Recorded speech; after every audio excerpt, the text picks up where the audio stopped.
This is episode 671 of the Rio Grande Foundation's Tipping Point, New Mexico. I'm Paul Gessing. And I'm Wally Drangmeister. I'm president of the Rio Grande Foundation, New Mexico's free market think tank. You can find out more about the foundation at riograndefoundation.org. Wally, well, first and foremost, Happy New Year. Yes, Happy New Year. It's good to be back to work. The holidays are wonderful, but you can do too much of a good thing, too. Oh, yeah, sleeping in is not one of those things, I don't think. But hey, Wally, for those watching this particular episode, they may notice something different about Wally's appearance. And normally people come up with these goofy schemes to shave or not shave at a certain time of year. It's a little more prosaic than that, but it's so noticeable when you're sitting there. I want to just give you an opportunity to clear the air here. Well, it happened to be that the guard that's on the little device that I used to kind of trim my beard came off at an inopportune place, and I looked in the mirror. And I think my only option was going to be Civil War general with those big Ooh. sideburns and nothing in the middle. So I said, "Well, I'll just stop. I will just start over. So hopefully, in a week or two, I will be I will not resemble this." And just funny story. After it happened, my wife would look at me and then avert her eyes. So I don't think that she's too happy about it. So I'll grow the beard back. Well, that's quite a way to start the new year. Yeah, So absolutely. I hope everybody else is doing well. And as we are talking here, we're experiencing some of the first really cold weather of the winter. It was a very unusually dry and warm early onset of winter, and we're looking for more cold weather here in the state of New Mexico. And of course, we are also 2 weeks to the day before the legislative session kicks off, the 60-day session. So that is one of the things. If you're tired of the holidays and sleeping in and kind of the relative quiet, you will soon not be in that mix. You'll be we'll all be facing the legislature and everything going on. But we'll talk a little bit about some of the bills that have already been introduced in the session later on. Right now, I wanted to share some U.S. Census Bureau information that came out. They published a population change by state over July 1st, 2023 to July 1st, 2024 data series. And I know this will surprise very few of you listening to this show or episode, but New Mexico remains among the slowest growing states in the nation from a population perspective, surrounded as we are by some of the fastest growing states in the nation. Now, we're not in the negative territory. The only states that are losing population are Mississippi, West Virginia, and Vermont. We did see we're in the next tier, the slowest growing states. We're there with Oregon, Alaska, Hawaii, Wyoming, Pennsylvania, New Hampshire, Maine, and Louisiana. So we're in, a better situation than a handful of other states. But the states that are growing the fastest over the last year: Florida, Texas, Utah, South Carolina, Nevada, Idaho, North Carolina, Delaware, Arizona. And real quick, Wally, before I hand it over to you, Florida and Texas, of course, one of those is a neighbor. Both of them are zero-income, right-to-work states. 9 out of the top 10, or 8 out of the top 9, really. District of Columbia comes in number 1, and I don't include them because that's such a unique little environment up there. But 8 out of the top 9, the ones that I mentioned, are all right-to-work. The only one that's not a right-to-work state is Delaware. And then, of course, 3 of the top 9 there, Florida, Texas, and Nevada, are all zero-income states, zero-income tax states, and a couple of them, Texas, Utah, and Arizona, are all neighbors of New Mexico. So fairly typical, very slow growth in New Mexico.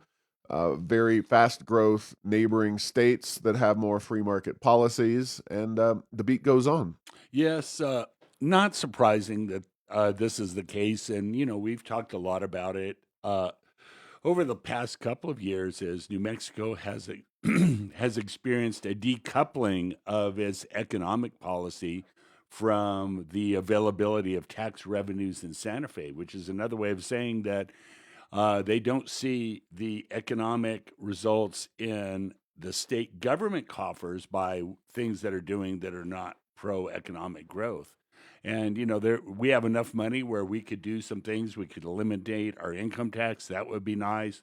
We could reform our extremely anti-business and anti-growth, and actually anti-everything, because it's a very regressive tax, gross receipts tax system, but we tend not to do that. And then it's interesting, the right to work. We almost got there in the olden days, but Bruce King vetoed it at the last minute, if my history uh, is remembered correctly. But the interesting thing is that that's that's almost an indirect effect, meaning if there's right to work, then there's a lot of other positive policies, and New Mexico doesn't have that indicator to support us, and we sure have a lot of negative ones. Hope springs eternal, Paul. We have a lot of money, and maybe we'll have some policies that are put forth here in the next 60-day session that maybe can help move us in the right direction. Yeah, absolutely. The the state's slow growing population, I'm going to chalk Delaware up, for example, to being a bit of an anomaly. You look in the longer term population shifts, Delaware is no longer on the list. There's obviously some states that have been kind of on the fast growing lists, Florida and Texas, to name two specifically, Nevada, Arizona. All of them are relatively free market in their approach. The American South remains a very fast growing area, Tennessee, Georgia, South Carolina, North Carolina as well. So uh, it's just pretty simple. If you want success, if you want to see the kind of growth in New Mexico that we've seen in other states, quite honestly, I've been to South Carolina and Georgia in the summer, and same with Florida. And we have way better weather. We have at least the same level of beauty in terms of the geography of New Mexico.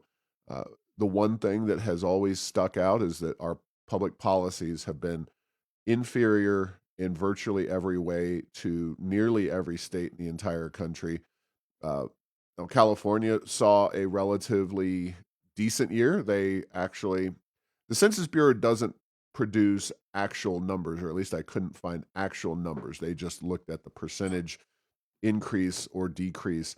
But California was in the category above New Mexico for the time being. Of course, they've seen a pretty good outflow there in California, but New Mexico's policy environment remains at the very, very bottom, and uh, you know, people are going to choose to not come here, even though we have a lot of very attractive things about the state of New Mexico. And obviously, taxes, economic diversification, those are two of the big ones. Educational reform, school choice, crime issues, those are certainly factors as well. But none of them can be, you know, laid at the feet of geography or the natural way of things. It's 100% public policy. Yeah, I agree with you, Paul. And I always smile anytime somebody talks about Delaware. It's a state that's basically 2,000 square miles and has 1 million people. Just talk about where could Delaware grow. Grant County, New Mexico is twice as large as Delaware, so we certainly have space. We have space to grow. We have a lot of things that could work to our advantage. Now, the one thing that makes the state both larger and smaller simultaneously is we have a lot of federal land, And when that's used for productive purposes like oil and gas and ranching, it kind of helps out, but a lot of it is off limits. And that's the one thing is, just look at Albuquerque.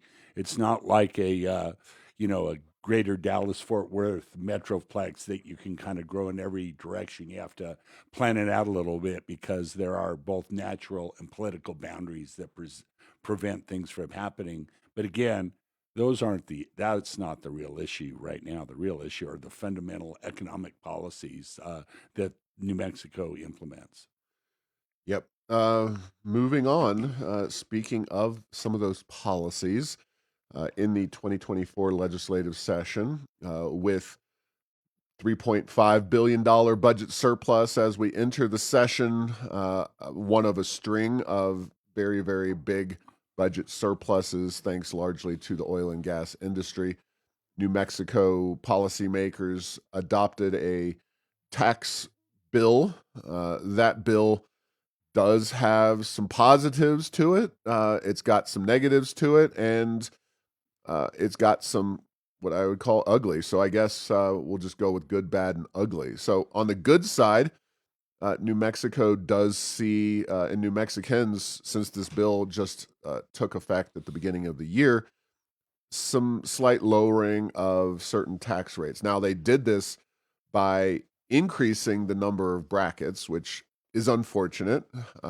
Much prefer, if you're going to have an income tax, to charge one flat rate on everybody. It's simple, and it doesn't divide people up based on income levels. But we are going to see a new 4.3% tax rate if you're a single filer. That's for folks making between $25,000 and $50,000.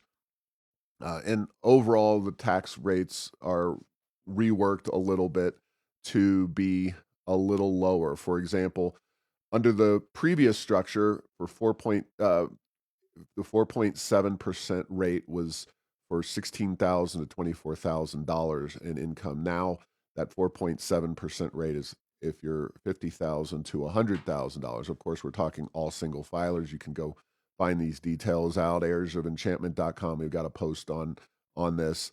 Now, for example, the 4.9% kicks in at 100,000 and goes to 315,000.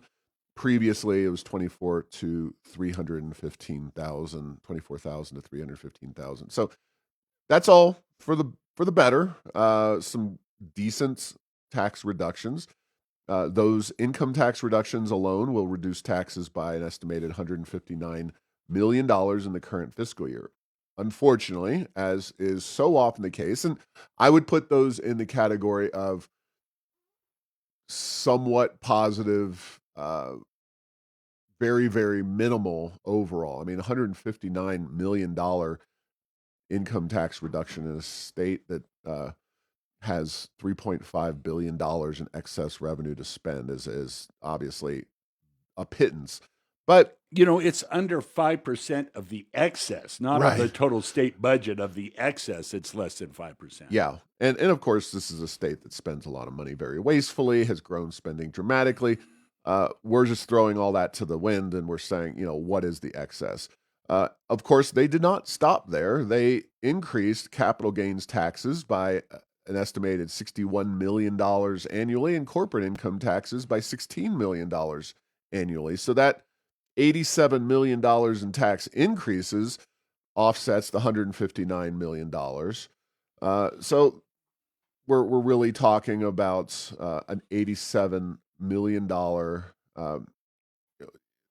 overall tax reduction. It's very, very minimal in terms of what is actually being done. So $77 million in increases, $87 million on net tax reduction. Then, in addition, you throw on top of that $13 million in geothermal tax credits, $45 million for EV tax credits, $18 million for solar tax credits, and $25 million for advanced energy equipment, wind and solar, really tax credits.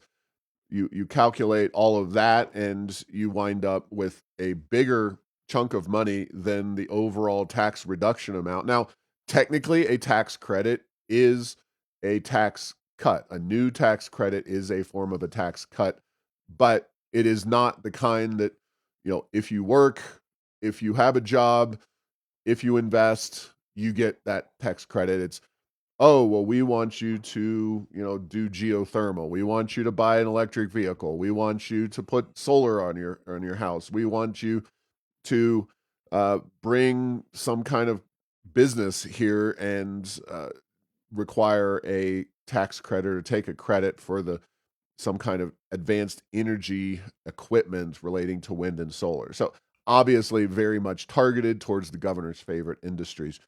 Overall, this bill at the time we said was a dud. It's the kind of mishmash, non-committal public policy that really focuses more on what the politicians want than what the economy needs, what businesses need. Uh, and it's why we continue to flail in New Mexico economically, even while we have these very big budget surpluses. Yeah, I agree, Paul. And just looking at that list, I think hit the nail on the head. This is what politicians want. If you look at New Mexico, we have a decent startup infrastructure going here. But between the gross receipts tax and now taxing capital gains higher, just in and of itself, there you make New Mexico a less advantageous place to do things. And so it doesn't seem like we're the sweet spot for anything from a business point of view, except these government subsidized green energy programs. That's what oh, yeah. And lest I forget, our extremely generous film and production tax credits. So those are the things that we want to get. And the issue are those the best things we can do for our economy, or are there things that would be better? And I would argue that their utility of those two is way down the curve in terms of really helping the state to diversify its economy in a meaningful way. But that's where we find ourselves today. Yeah, and as we talked about at the end of 2024, uh, the governor's budget has not deigned to include any form of tax reduction or returning of money, even in a rebate form to New Mexicans. So it's not looking good for kind of the future tax reform in New Mexico. Uh, on the flip side, the New Mexico Environment Department released their draft clean fuel standard regulations. This is the worst bill introduced and it passed, I should say, in the last legislative session. This is one that we did an analysis because we know that the New Mexico Environment Department is wrong and simply not telling the truth when they say that it's not going to increase gas prices. And we include that information in a report available at riograndefoundation.org. But for the time being, this draft includes a percent reduction in the CO2 essentially in fuel that will be sold in New Mexico. And somehow they claim that this is not going to impact fuel prices at all. It's going to start out very, very light at 1.8% reduction. Then next year, 3.3%, 6% in 2028, and so on as we get to, by 2030, a 20% reduction, and then by 2040, a 30% reduction. So uh, obviously, by the time the governor's left office, this will just be a very minimal, if at all noticeable, tax on your gasoline, indirectly, of course, a regulatory tax, not a tax. But that's something that the legislature, unfortunately, was convinced to adopt, and the regulatory process is on. New Mexico Environment Department released this particular, kind of table showing where things are heading, and while folks can comment on a virtual meeting on Thursday. You can find out details at heirsofenchantment.com. This is done in the statute by the legislature, and unless the legislature has a change of heart, we can't really turn back on this one. Unlike the EV mandates, which were done wholly by an unelected board, which a Republican governor could overturn. So we'll see when this actually takes effect, this clean fuel standard, and what its impact is. Yeah, Paul, and this is one of the classic put the frog in the pot before you turn on the heat, and so it'll slowly won't be felt until it's very far down the future. And the percentages are quite low in the early time periods, particularly I might note for the duration of the Michelle Lujan Grisham administration, but then at some point they do ramp up. And right now, if you're to look at a lot of these by 2030 and by 2040 mandates that happen economically, environmentally, a lot of them, the technology just doesn't get there, So it's one of those, will these things have to be undone? I don't know. Or will we, continue to make energy more and more expensive and less reliable, a la Germany and much of Europe, to where we're in kind of the situation they're in? Believe me, between oil and gas and the natural gas that comes off of that, the United States is in pretty darn good shape from an energy point of view right now. But that doesn't mean that we can't tax it, tax it, and make that uneconomical to use at some point. So yeah, this is an interesting one, and I have a feeling that this one will just be put up on the shelf. They'll comply with it. You won't hear a lot about it until those percentages start to go up in the act. Yeah, it's one of those things, and I get it from a genuine policy perspective as well. That going from 0 to a 30% reduction would be very harmful right away to motorists and our overall economy. But the way that they put these things in at 1.8% and 3% and 3.8, that kind of gradual approach really makes it hard to uh, call out say, gas price goes up by 10 cents. Well, it's easy to say at that time, well, that's because of unrest in the Middle East, or that's because some economic number came in a certain direction. And, you know, you really won't be able to, I think, fully appreciate how this is fleecing the motorists of New Mexico until probably getting close to 2030. The other thing, though, Paul, that I think can serve as a good surrogate for accountability on this is that New Mexico has its place in gasoline prices among its surrounding states, and it does pretty well in that regard. Uh, as things go forward, are we going to be dragged more into the California, more and more costs on top of that, and not as good as the states that are near us that either don't have this or don't have it in as large a form? So some there is some ability to do that. But you're right; it's like the gasoline market. It changes on a minute by minute basis. It goes up and down, and in the very, very short term, it's often, oh, not always, often difficult to say what caused it to go up or down. Now, over the long term, there are a lot more clear factors at place, and again, particularly between states. All right. As we want to do, because the media doesn't do it, Wally, we file a bunch of public records requests at the beginning of every year to find out data relating to various government programs, specifically in this case, the New Mexico RailRunner Express. Kudos to the folks at Mr. Cog for promptly releasing the information. It's January 7th. Of course, the first was a holiday, and good to see them back at their desks and at least having this information available. So uh, we requested the 2024 ridership numbers for the New Mexico RailRunner, and a slight rebound was experienced, continued slight rebound, a 2.6% increase over 2023. That is specifically 2023 was 586,309 to 601,417 in 2024.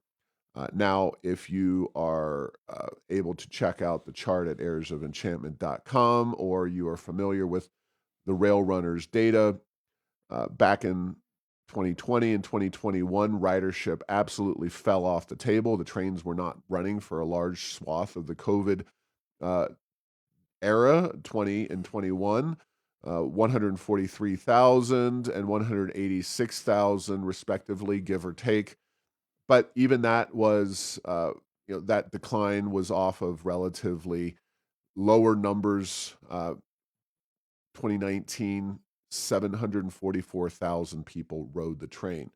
Now, you can find further information. I posted the peak RailRunner ridership was in 2010, not too long after the train came online, at 1.24 million people riding the RailRunner. In other words, we are still at 601,000, well under the peak ridership by 50%. Yeah, half. Yeah. We are barely back to the halfway point. And of course, the Legislative Finance Committee, as we discussed, said that the train needs to increase ridership by 23% just to break even on CO2 emissions. A 2.6% increase in a single year, you can say, well, that gets us to, we only need a further 20% increase in RailRunner ridership to break even on CO2 emissions, let alone the actual costs of operating and building and everything that's going to be required in future maintenance expenses. But still, the fact that we were right and Bill Richardson and all of the advocates of the RailRunner were wrong is more clear by the day. We are officially, really, I think, out of anything resembling the COVID era. I do think things have changed since COVID, and that's one of the reasons you're seeing ridership numbers that are significantly lower than they were pre-COVID. But yeah, a 2.6% increase is next to nothing. You can maybe lay that at the feet of a few more government bureaucrats being back in their offices. But here we are. This is the new normal. Yes, and I think at this point, it would be hard to see how you're ever going to get the RailRunner back into a place where people are happy with its ridership levels. Coming out of COVID, you're right. Maybe a few more government employees will go back to work, but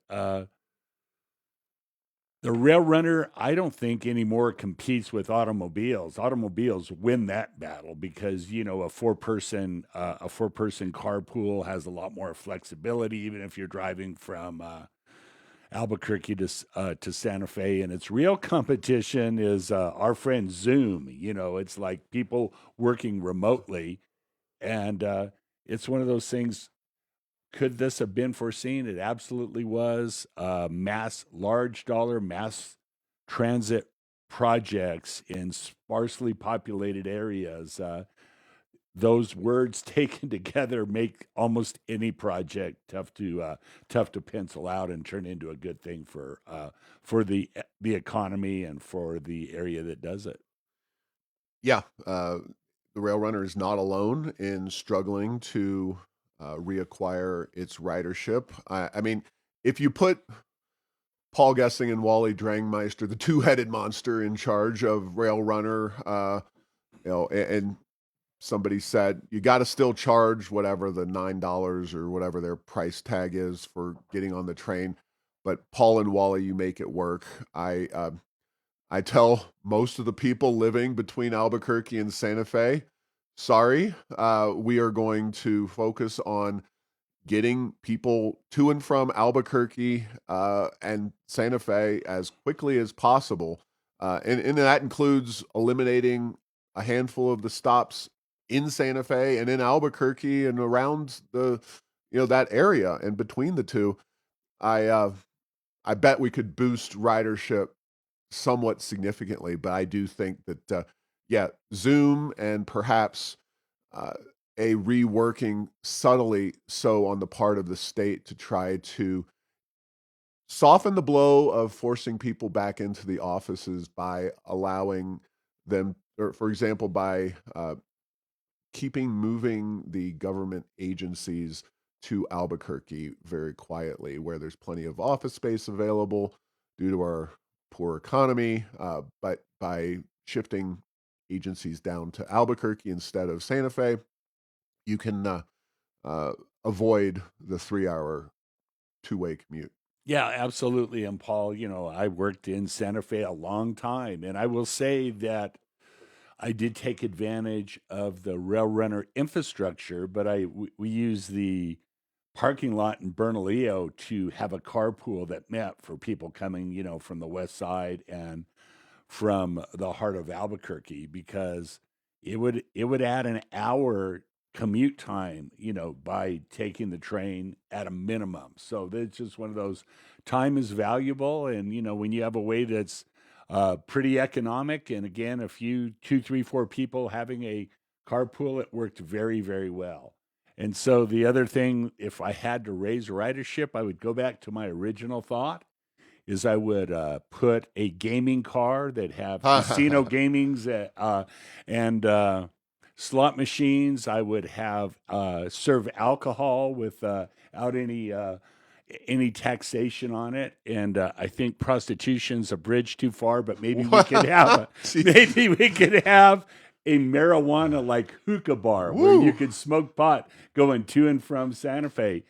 Absent that, I don't think you're going to do it. And by the way, these tongue-in-cheek comments, yeah, they would bring some people, but they would also drive others away, which is another way to say is that even when crazy ideas implemented aren't going to help you, maybe it's time to admit this thing was a failure. And again, Paul, I'm sure we will. It'll Well, probably be 100 years in the future, but it'll be a long time before yeah, we declare victory and go home on the rail the runner. state will have to be in a much different financial position. And I would only say that on the weekends maybe they should have some perhaps a Pueblo resident or some kind of historical expert talk tell stories, possibly real, possibly apocryphal. We'll go with Yeah. as the train goes up. I think really that tourism market on the weekends needs to be further plumbed for ridership. All right, Wally. Well, back to more serious conversation here. Mayor Keller in Albuquerque could be in some hot water with the federales, the federal government COVID money that the city was found by their own inspector general to have spent $288,000 that was supposed to go to early childhood centers. Instead, that money was used for bonuses for top employees, ranging from $4,000 to $22,000 for 27 city workers. Um, this is not good for the mayor, especially as he hits an election year. He's already, I think, unpopular enough, and for him to now be embroiled in a real political scandal that has been referred to the U.S. Attorney's Office, I think, is a problem for him and the city of Albuquerque. Uh, Obviously, we were never fans of a lot of these COVID bailout bills that added to the $36 trillion debt. The economy never should have been shut down. Trump and Biden both made mistakes, which encouraged the federal government. The federal government encouraged states to enact these shutdowns and lockdowns, which were never based on science. Dr. Fauci, of course, a primary uh, issue there. Somebody who gave completely incorrect advice. It's just a multifaceted problem. And like the RailRunner and so many other things, we said so at the time, but we were completely ignored. And now Mayor Keller's going to be in some hot water. And by the way, KKOB radio had a report saying that Keller's actually defending his paying of these bonuses, saying that these people were in the office during the darkest days of COVID and that they deserved some kind of bonus. And that's all well and good, but you can't use those federal dollars. Obviously, it's an accounting uh, line, simply put, but use your own dang money for this at the city of Albuquerque, not COVID money. I mean, the city clearly has 288,000 lying around. They're paying for free buses for Christ's sake. So, anyway, your thoughts, Wally? Well, I think just at some level, it's back to the consumer economics idea of found money. It's not treated the same by people as money that has to be earned or accumulated or whatever. And that's even in the case of government. They just threw this money out there and they're like, it's supposed to be for this, wink, wink, as the legal standard by which it sounds like the Keller administration is using. It's like, well, close enough, get off of our case. We did good with it. So we'll see if the feds take as I don't know, cavalier approach to this, and whether this turns into something, or whether they will go along with it. It'll be interesting to see. But it is interesting. A lot of money was spent in COVID, and a lot of money was wasted, and it's rare that these stories even come up, which just show how little interest there is in the body politic writ large to go after and look for where this fraud was, because there are a lot of places where everyone knows it happens. You're just not looking at it. We're just letting bygones be bygones, or in the words of Johnny Tapia, bygones be guygons, and then letting this go. I believe that is the first time in the 700 or so shows that we've recorded that you've had a Johnny Tapia quote. So congratulations. Yeah. That's not one that I'm familiar with. So thank you. Yep. Oh, love Johnny. Love Johnny. All right. Well, bills are being filed in the New Mexico legislature, which kicks off in 2 weeks. These are pre-filed bills, of course. A few that we've already taken a closer look at. HB 32 would subsidize electric or alternative fuel school buses. HB 34 and 35 will ratchet up regulations and include some form of setbacks for the oil and gas industry. And a good bill, HB 36, would broaden the scope of practice for optometrists. Those are just a few kind of, we won't get into too many details until we really see what the big bills are going to be. Of course, those oil and gas bills could be some real issues for that industry if the legislature decides that they want to take on oil and gas and hinder, as the Legislative Finance Committee pointed out, the big moneymaker for the state of New Mexico. But we'll see how that all goes. But just if you want to check out bills right now, nmlegis.gov, we will, of course, be tracking them for our Freedom Index, which is available at riograndefoundation.org. But that won't kick in until we at least have a better grasp on which bills are moving and what those look like, because the floor votes are where we rate those bills, and that takes a little while to get those bills to the floor. Yeah, no doubt. And in New Mexico, Paul, that it's anyone can file a bill. It's one of those. There are a lot of legislators and a lot of especially things in the 60-day session. in the 60-day, and but it's one of those. There's almost not a business or industry you can be in that that won't have a bill or two that, were they to pass, would be detrimental to disastrous for your business. And that's one of the things that makes the legislative session so interesting, because it's almost like like the Hunger Games. Who's going to get fed and who's going to be fleeced, and there's a lot of that that goes on at the legislature, and the things that are proposed that don't see the light of day, sometimes those keep coming back, and sooner or later, some things that were thought to be so out there and so crazy actually get passed. So that's the other thing that makes the legislative session such a interesting, albeit frightening thing from a business point of view. Yep. And in a win for freedom, Canadian Prime Minister Justin Trudeau has resigned. Um, Trudeau was a horrendous leftist. One of his most notorious policies was seizing the bank accounts of people who supported or donated to or were involved in the truckers' convoy protesting COVID restrictions in Canada. Trudeau imposed naturally some of the harshest COVID restrictions in what you would broadly call the Western world. Uh, really, just he's been an absolute disaster.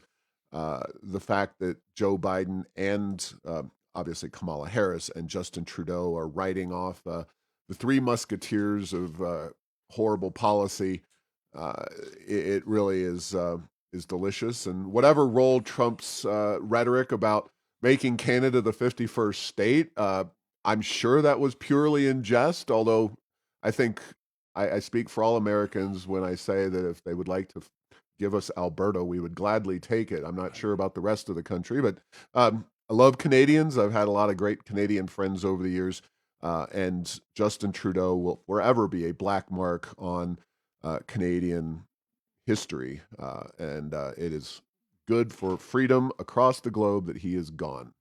Yeah, Paul, and I was thinking about Trudeau's reign, and it mirrors some things that happened in the United States and certainly Europe.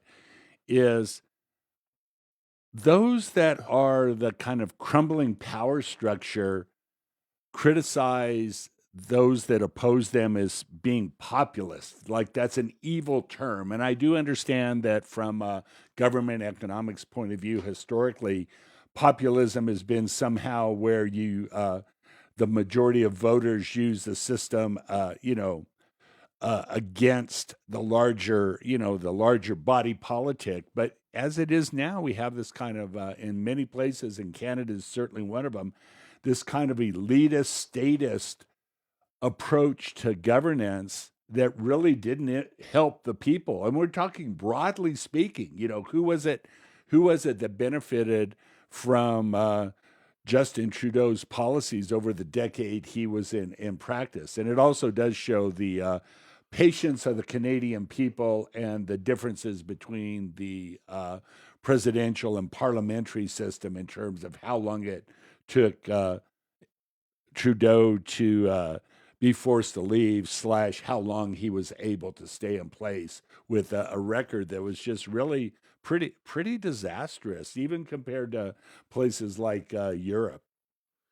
Yeah, yeah, Trudeau, and I'm not going to uh, pawn myself off as some kind of expert on Canadian politics and their system of governance and its pluses and minuses, but uh, I've always thought of Canada as a free country, and for the first time in my lifetime, Justin Trudeau really made me question whether Canada was indeed a free country. Now, of course, the United States, we have a more federalist approach, and uh, you know, I certainly was concerned about New Mexico and New York and California and some of these other states during the COVID pandemic and the lack of freedom that we had. But thankfully, a lot of places like South Dakota and Florida and others did not succumb to those crazy policies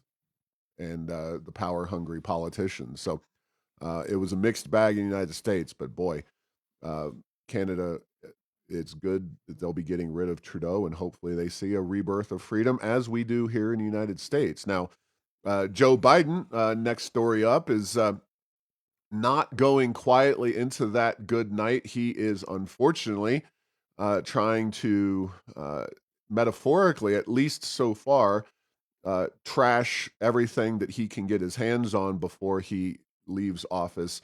Biden is using a decades-old law to block drilling for oil in 625 million acres of U.S. offshore ocean. That would be the largest region ever, so-called protected, using this authority. And it is another way that the Biden administration has cemented its anti-American policies, its attempts to really halt American energy and American energy independence. Yes, the industry by and large flourished under Biden.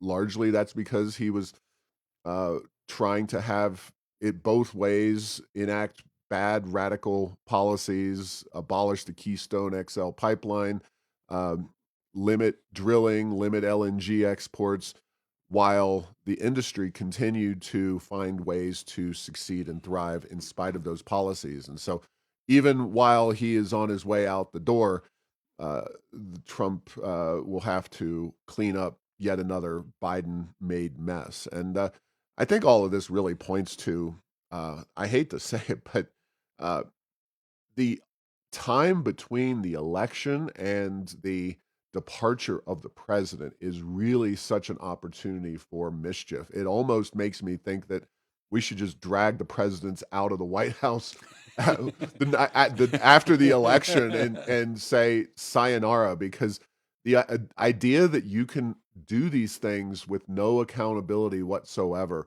really is concerning. If you are going to enact policies, you should have to stand for election at some point, and Biden will never have to stand for election again in his life. And he's trying to screw America, for lack of a better word, on his way out the door. Yeah, it is. It is a unique situation, Paul, and I we understand why the time was so long. It took a long time to count the votes back in the day, but we have a lot more resources at play, albeit the fact that you know there's been some contested elections that have taken a little while to figure out. But maybe we ought to make those sunset powers less for the president, and that certainly could be done legislatively. I certainly don't think there would be anything unconstitutional about that. Is to say, okay, yeah, the president has these powers, but after the election, uh, in between the election, the coming term, he's stayed. He can't do these things. Might not be a bad way to go because we've gotten some pretty interesting things, and it doesn't, this what it seems like these things are remembered and then forgotten pretty quick with the new administration from a political point of view, which is why they do them. Yeah, and it's always some new government mandate or regulation or land grab or something, and we're still holding our breath and waiting to see if there's going to be a land grab in southern New Mexico before Biden leaves office, and that's just uh, not appropriate. There should not be the ability for one person who has complete lack of accountability to enact major policy decisions like this and others. But anyway, just another sign that we are happy and glad that not only Trudeau but Biden are on their way out the door, and hopefully we can rebound as a country, and Trump can undermine many of Biden's most egregious abuses of power as he's leaving office. But those pardons and commutations are not going to be unwound, I don't think. At least Hunter Biden's going to be skating free. We'll see if they can come up with some way to make him testify at least and share some of the information about what he and his dad have been up to the last 4 years or 8 years, really. All right. We'll leave it there. You can see we're fired up here for 2025, and we're frustrated by the political powers that remain in office at the federal level, and we'll just have to deal with them in New Mexico. So thanks for listening to this week's episode. Find all episodes at tippingpointnm.com or at the Rio Grande Foundation's YouTube channel. Subscribe to the show at Apple, Stitcher, or tell Google Home to play Tipping Point New Mexico. Thanks to Path 3 Marketing for producing this show.